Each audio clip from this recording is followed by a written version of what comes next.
82% of B2B marketing leaders say buyers expect tailored experiences, yet only about half of companies have a documented personalization strategy. So, can B2B truly personalize at scale, or is this still just an aspiration? Let's find out.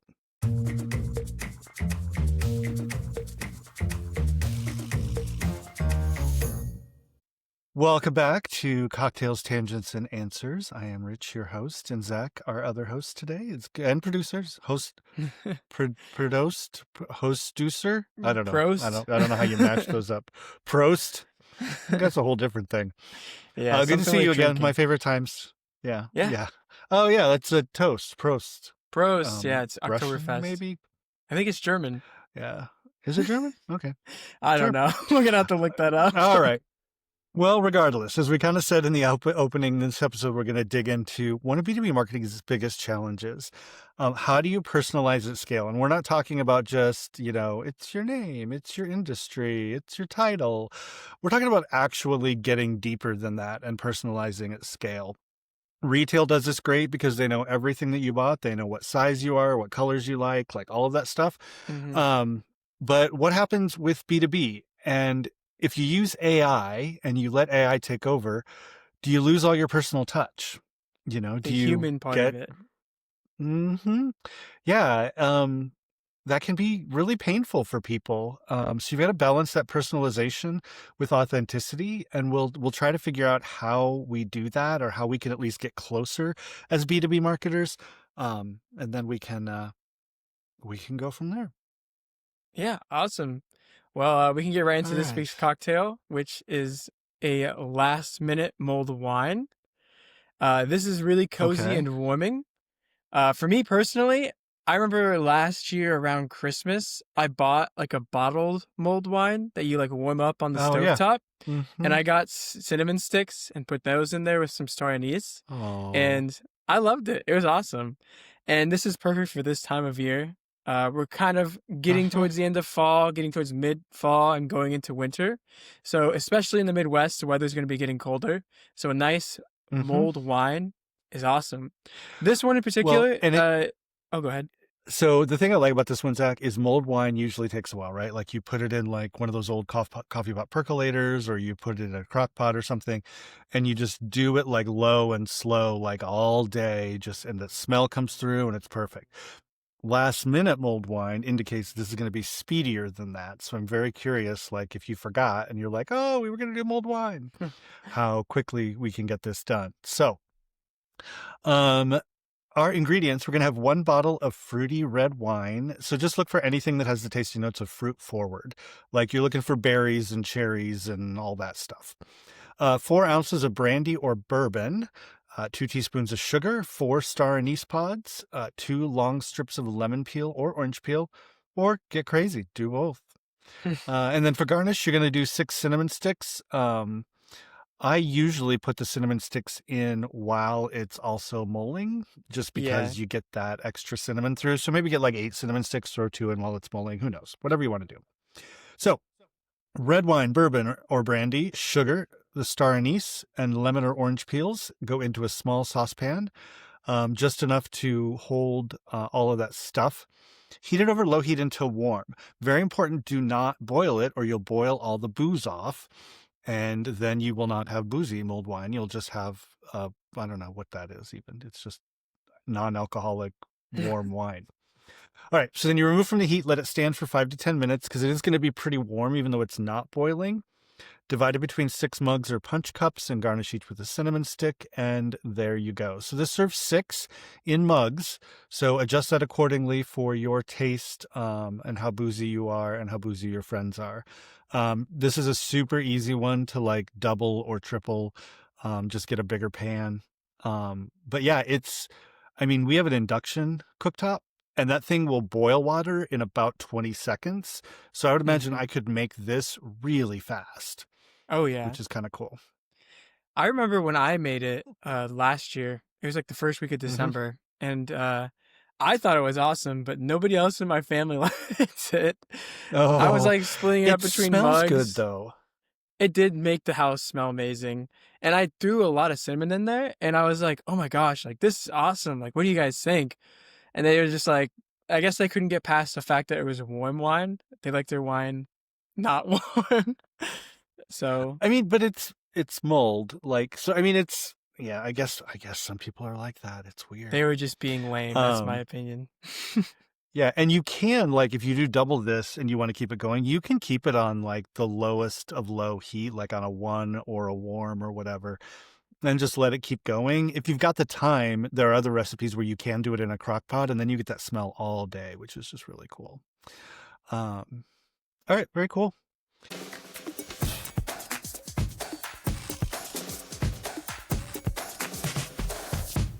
All right, personalization. As my computer fails to personalize my weather location, let's talk about how B2B marketers can do that. So we talked about 82% of marketing decision makers agree that buyers really want this to be tailored, personalized.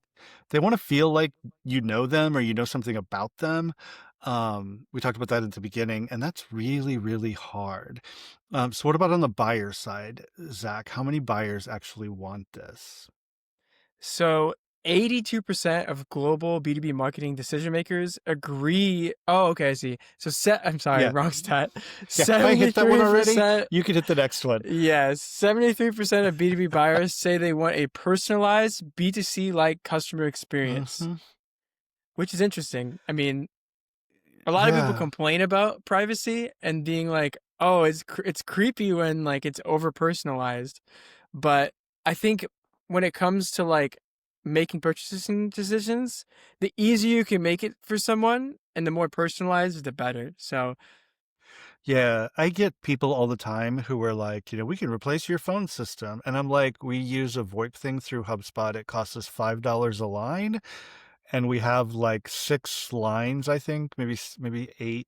And I'm like, you're not going to be able to like come in with that. So it's like, just go away. And you can look and see who we're using for our phone system. Like that information is out there. We can use third-party databases to find technology clients are using. So we know, like, is their website in HubSpot? Is it in WordPress? Is it in Webflow? Those kinds of things. So I think that what's really hard about this is, there's like this promise that, oh, we know you, like we get you. But then there's the reality of the personalization where it's like, you know what you can read on my LinkedIn profile, and that's about it. mhm. And there are ways to get more than that. I mean, it's really surface level, I think, a lot of times, right? Like it's Mm-hmm. hi brackets first name. I see you're in brackets industry. Like that's what I think B2B, like a lot of B2B personalization is, and that's nowhere near the level of B2C, right?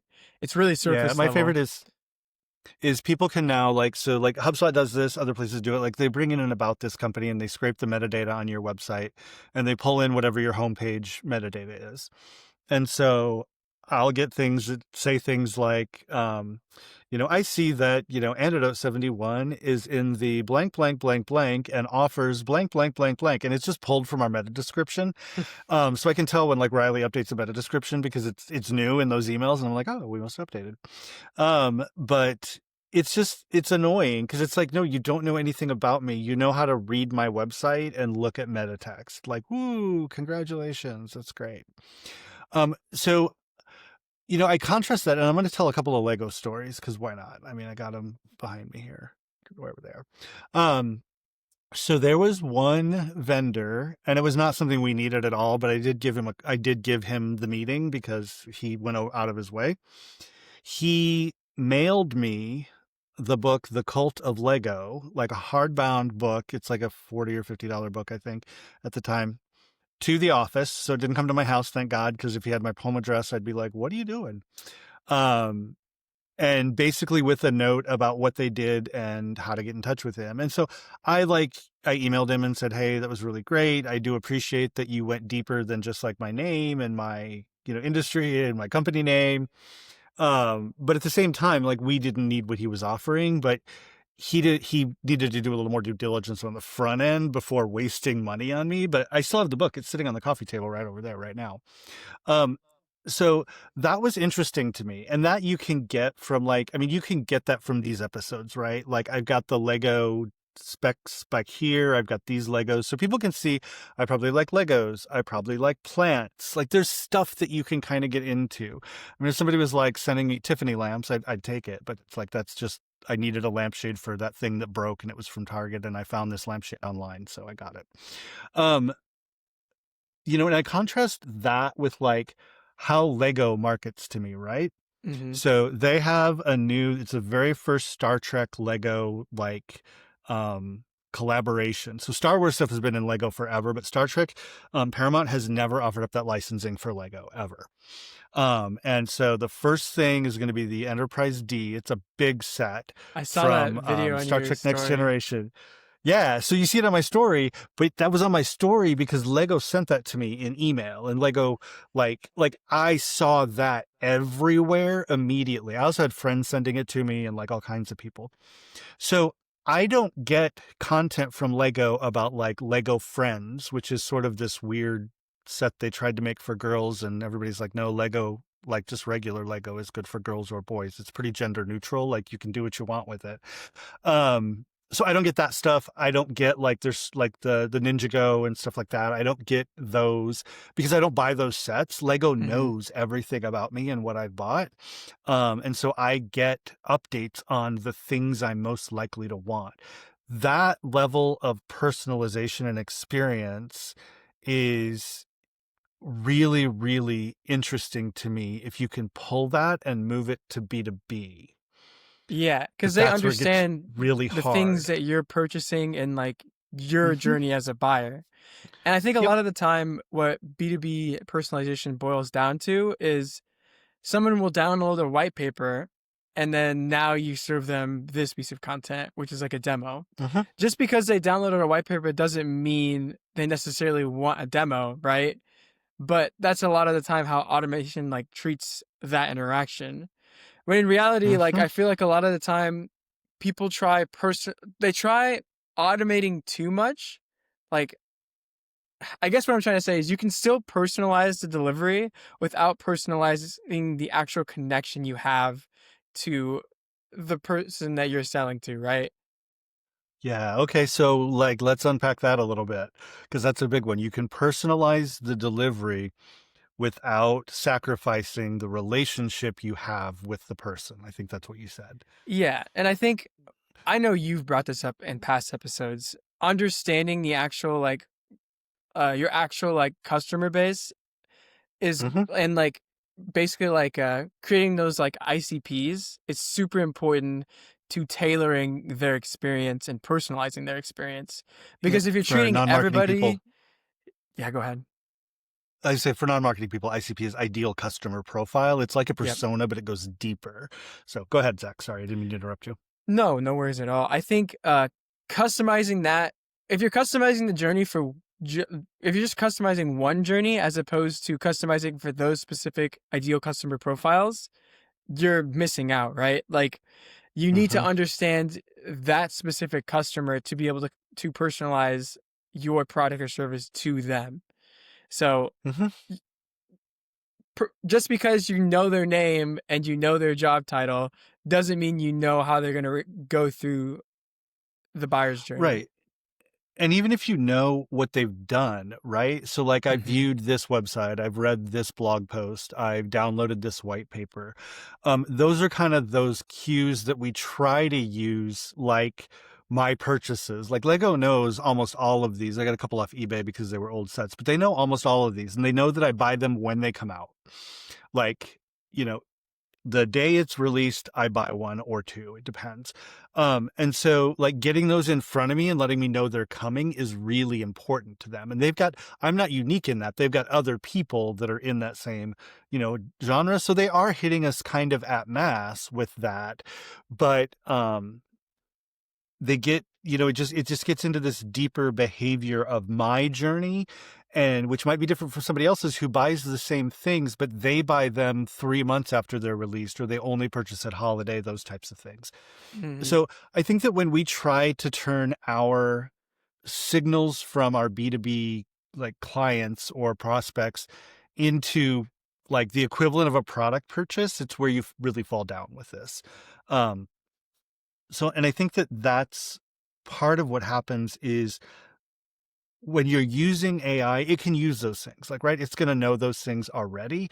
But what's that extra depth that you give it? What are the other things in your CRM that tell it who that person is that it can use to talk to them and Hmm. to draft things for you? And I think Because a that's big note really where there, it's at. yeah, I think a big note there is that the automation that you're like implementing and the journey you're creating needs to be human led and not just like everything's automated to make it as easy on you as possible. There needs to be a reason behind everything. Yeah, and we'd love to just like flip on that personalize button and have everything that goes out be hyper personalized, like down to the individual, right? And Hmm. and we'll get there. Like we'll get there to the point where that's like 90% pretty good, but the number one thing that it's going to depend on is your data. If your Yep. data is garbage, the AI is going to spew all kinds of garbage to people and you're going to lose them so fast. It's not even going to be funny. Yeah, you Um need to understand that data really well. Things like the customer's pain points, things like basically you need to give it as much good data as possible. Yep. And you can aggregate that, right? Like you can group people, like we talked about the ICPs, ideal customer profiles. Have 4 to 6 of those, and most of your people will fall into those. But, do you have some sort of an area where you've got how this person deviates from the ICP or something unique about them? Do each of your people in your database have a tone associated with them? Like if your tone, like ours is like friendly and loose and comfortable and like we're just crazy, but if we get somebody who's like we do stuff in finance and insurance, and they might want something a little more formal and buttoned up, or they want more facts and details, like we would need to note that somewhere. And I know HubSpot's working on there's updates. I've seen a ton of updates in the company profiles and in the contact profiles for things that they're putting in. But that's where that human side really comes in, is what do they need to know? What does the AI need to know to personalize this? And then the bigger one for me is, how do you structure that communication? So you've got certain pieces that just have to be what they are, but Hmm. you've given the AI enough flexibility to personalize it and attempt to relate to that person through what you know, but you've also put rails on that so that it can't go like completely crazy. It's Um, complicated.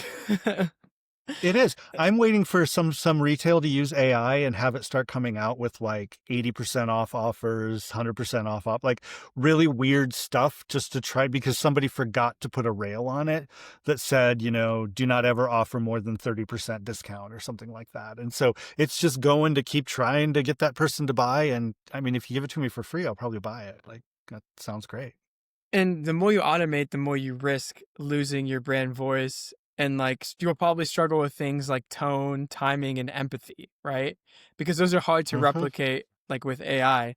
And I think it's a fine balance, right? Like how do you find that balance of things that are automated by AI that make sense, where you still keep that like human connection where it feels like I'm receiving a message from a real human being, not a bot that is replying that saw my meta description and wants to sell me something, or Yep. that saw me download something, right? Yeah, I mean, I have an AI agent in my inbox, my email inbox, and most of what it does is it sorts things, it triages for me, and puts them where it needs to go. But some certain things, like it assumes that if I'm CC'd and not in the to field, that it's just an FYI, and it puts it in an FYI column. Well, humans don't use the CC field like that, and when you reply, whatever email program you're using adjusts who's in the CC and who's in the to, and so it may be off on that. It hasn't gotten to where if I'm mentioned, like if my name shows up in that email, but I'm only CC'd, that it actually kicks it over to the, for review or response needed because I'm in there. I think it will. But what's funny for me is it always drafts like these replies for anything it thinks needs a reply. And I read them, and the information is decent most of the time. Um, but the way that it's saying it, it's just so off on my tone. Like nobody would believe. Like I actually used it with somebody. It's a person who's a client and a friend because I wanted to see. I just took what the AI gave me. It was accurate. It was right. And I fired it back to him. 3 seconds, I get a text message. did your email get hacked? And I'm like, no. He's like, is You AI would writing never say responses for this. you? And I'm like, wow. And he's like, yeah. He's like, you just wouldn't say that. And I'm like, yeah, I know. I said, that's why I sent it to you. I wanted to see. And he's like, super obvious, dude. Like, don't like, and I'm like, no, I usually delete them or rewrite them or whatever. Hmm. And it's not learning either. So I need to really talk to that company and figure out why. So those are the things where you don't even HubSpot says like turn on some of the AI features where it's, writing these emails for you or pulling together personalization. Don't let it send anything. Go put Yeah. human eyes on that thing. Humans at the front, giving it data, programming it, figuring out how to prompt it and how to make sure it's got what it needs. Humans at the end, making sure that it's accurate and giving it some kind of that, bullshit test and seeing if it works. And then, there's plenty of things that AI can do in the middle. I think that that's fine. Um, so Yeah. this one's going to be so hard, so It's hard weird. because I think a lot of people are struggling with that balance, right? It's like you said, like it's Uh-huh. easy to tell when like a message isn't authentic and it's just like AI. I mean, I've gotten emails that have hi first name. Like that's like Oh the yeah, worst it that's gets, just right? that's bad database. Like that's a Yep. bad database. Or, hi Zachary Hazen. It's like, okay, nobody calls me that. Like, you know, Yeah. like that's when I get something that says, If you really want to yeah. like catch my attention, you'll say, "Hey, Zach," because I don't know. There's a lot of people that'll call me Zachary without knowing me. But like if you like go on my like social profiles and stuff, usually it's Zach, not Mhm. Zachary. So Same. I it's get interesting. like when I get something from a company and it's like, dear Richard, it's like, okay, like you know nothing. Cause so people I went to like elementary school with and high school call me Richard because I didn't really like shorten it until I got to college. But even ever since then, and even then, most of those people that I'm still connected to have adapted and shortened it to just Rich. But it's one of those that's just a really key element. And that's where, like, if you're doing B2B marketing, you've got to have like first name, last name that might have come with their credit card or their invoices or whatever. But you've got to have like preferred name or nickname. And then you've got to teach the AI to go for the preferred name or when to go for it. Like if it's a contract, use their formal name. If it's, just an email checking in, use their preferred name. And that's where we talk about like AI prompting is going to be a huge job industry moving forward. Like, yes, AI will probably take jobs. You hear big companies like Salesforce and Amazon and Microsoft and Facebook talking about how they're getting rid of tens of thousands of people to, and replacing them with AI. Salesforce was the most blatant about it. Um, and yeah, that's going to happen. Like it happens with every technology, right? But, it's it's still going to take that human on the front end, and then there's all like quality control engineers. Like builds this Hmm. whole industry around AI that people can adapt their skills to, but that's a whole other episode. I was gonna say, for now, if you're going to use I think you still need to check everything, right? I think we said that a lot. You can automate Mhm. things like sequences, but maybe like personally actually write the outreach messages. There's probably some messages you could automate that are like that would already have been automated, but if you're outreaching to like a warm lead or somebody that you really want to convert, then personalize it yourself. Like you can use the starting point that Mhm. AI gives you, kind of like you were saying with your automated like agent inside of your inbox. If you're actively checking those things and like reworking them to be more personalized and human, I think that's okay. But you can also like automate things like reporting, but like actually manual reviewing it so that it makes sense to like what you're doing and like the data is like good and makes sense and it's not just like useless. But Yeah, yeah. it's hard because I mean, so and part of what we're talking about is that loop marketing that HubSpot rolled out, right? Because part of that is hyper personalization in there. So this is fairly new, trying to get this done. We're in the personalization beta inside of HubSpot. We have not like actually executed anything with it. We're still playing around. So there'll be more to come on this, but I think the biggest watch out here is if you think you can just turn on a personalization button with AI in your marketing automation tools, it's probably going to backfire on you. So be careful. The other one is, the number one thing you can do right now to be ready for hyper personalization, clean data, clean data, clean data. Get your CRM database like super cleaned up, get as much in there as possible. If you're not pulling in people's LinkedIn profiles or, public, social media that they've got out there, start gathering those, because again, AI can go to a LinkedIn profile and see their latest update. Those types of things, like you can use that later, but like you've got to have the info to be able to do it. And it's not creepy because you're just pulling public stuff. Mm-hmm. Um, the other one that I think is pretty good is using it to pull like background information. So like I feel fairly confident in the sources we have that I can pull in technologies a company's using, and I can see if they're using HubSpot and WordPress. I could draft a communication to go to those people. And what I could use AI for is anytime a new company gets enriched and has that in there, enroll them in this and send them these communications and pull this specific information in. So I that's think, a pretty good use. yeah. And I think kind of what I think a lot of people think about personalization as who, right? Like the demographics of who that person is. But I think what it's really moving towards is why, the intent behind the person and what they're doing, right? So, 100%. and that all comes with better data, right? Like if you have better data, you can understand the why. Yep. It's one thing to know who, it's another thing to know why. So, Yeah, and I think I always go further than why. I go to so what. yep. So this is what you can do. This, you know who I am. This is what you can do for me. This is why you think I need it. So what? Why should I choose you? Why do you matter? And I think that like that depth of why and so what and why do I care, that piece of it is going to that's where the magic happens, because that's where Hmm. you're hitting a pain point. You're hopefully solving that pain point, those types of things. And I think, So, yeah, I was going to say, focusing on like industry pain points, like trends, is a good way of like mhm. showing you understand the customer, especially if it's timely. Like if something happens with like a new like HubSpot software, sending out an email to like our existing clients of like, hey, this is really important. Like we're sending this email out so you know all the changes that are happening within HubSpot. Boom, that's like a great Well, example of personalization. and I think part of that is knowing like what are they using in HubSpot, right? Because we have clients Yep. who use Sales Hub only or sales service and marketing, or marketing only, or marketing and content. And sending them a if I'm using Sales Hub only and you're sending me something about Marketing Studio, you've lost me. I don't care, because it has nothing to do with it. So it's actually a place where we could take our HubSpot tips that we send out. I think it's every month, right? That goes out.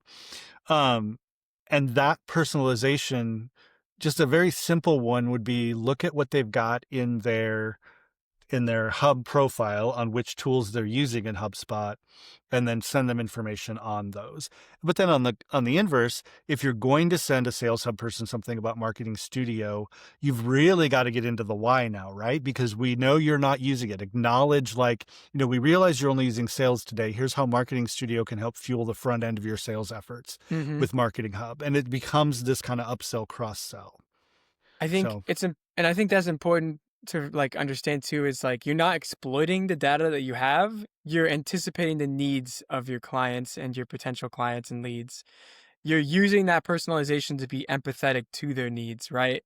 Like mhm. us sending out like a HubSpot tips every like month to the people that we know are using this specific site of HubSpot are because we want to help them, not because, not because we like are like trying to be creepy Yeah. with it. Yeah, we're not selling anything. We're just like, we go through and read all that, and there's a ton of stuff that's coming, and we've got a bunch of people who look at it, and we share things in Slack and whatnot.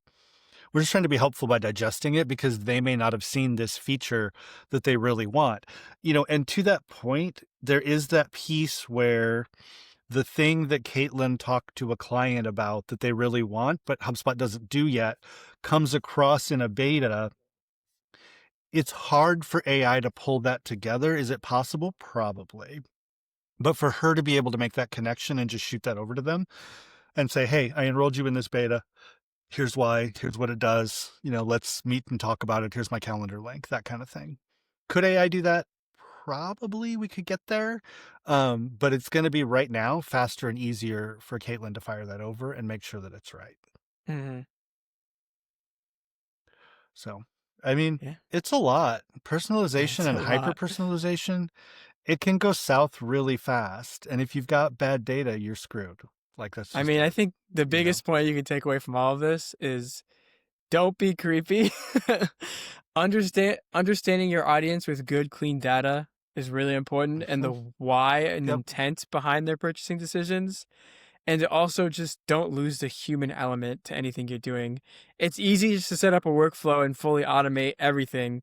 But if you're not personally curating those messages and like again, adding that human connection, it's gonna be bad. And it's not gonna be a good reflection of who you are and your brand voice. Yeah, and I think, as we kind of wind up, if anybody like completely disagrees with us, if you think we're full of crap, we'd love to hear from you. Like, we love debating and talking about this stuff. That's how things move forward and push forward. We're, cautiously optimistic about how AI can help in this area and personalization. Like I said, we're exploring it.